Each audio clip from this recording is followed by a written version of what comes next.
I'm a bleeding heart libertarian. I don't like war unless my country is threatened. Like I have an ideology here. But even if you don't have that ideology, you could just look at this and say, there is no, this makes no sense. And so, of course, what do you have? You have 20 years where there's been hundreds of thousands of people died on the opposite side, thousands of our own people, not to mention, I mean, if you add in the soldier suicides, the number starts to really climb high into the tens of thousands, not to mention the wounded, trillions of dollars blown. And every single one of these countries where we've intervened, whether it's Iraq, Afghanistan, Syria, Libya, Somalia, Yemen, all of them are far worse off than they were before the intervention started. I mean, unless you have a gig with like a weapons company, I don't know who benefited from this.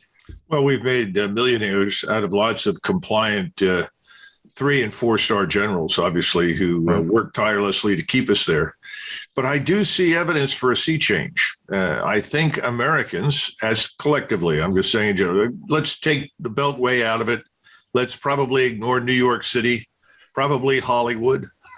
Right. Leave them out of it. But look at the rest of the country, and Americans are increasingly skeptical of what they hear. I think the last 20 years have begun to have an impact. That's a good thing. People just don't believe everything that they're told any longer. Now, secondly, I think there's another aspect that's beginning to hit home. In the past, Washington was always able to insulate the public from any damage. When I'm talking about damage, economic damage, human carnage, we went to this small volunteer force. We didn't take very many casualties, and people would assuage their guilt with lots of contributions to organizations there to help veterans. But frankly, there was no real suffering inside the United States.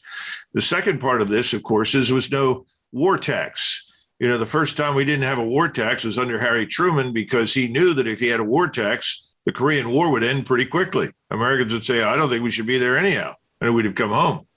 Well, you have a similar situation now, only instead of it being a war tax, the economy is extremely fragile. You listen to Mohammed El-Arian, who I think is one of the better analysts that speaks publicly, is a very smart man. He pointed out that just 100 base point increase in the interest rates would probably crash the American economy. So it looks like we may get a 25 to 50 point increase, but we won't go to the 100-point increase because people know that it will tank us. Well, what kind of an economy do we think we have if a 1% rise in the interest rate can crash the economy? Well, the answer is we don't have much. Everybody says, well, look what we did after the Depression.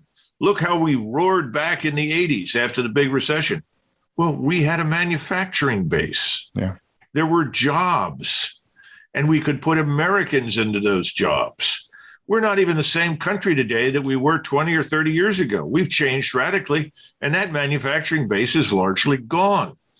So now, if the economy does in fact tank, and I think that's what's going to happen, and we can't run this debt-financed consumption scam in perpetuity, and even worse, if the Russians are successful with what they're going to do with their ruble contract, I mean, by the end of this month, everyone who buys oil and gas from Russia is going to have to pay for it in rubles.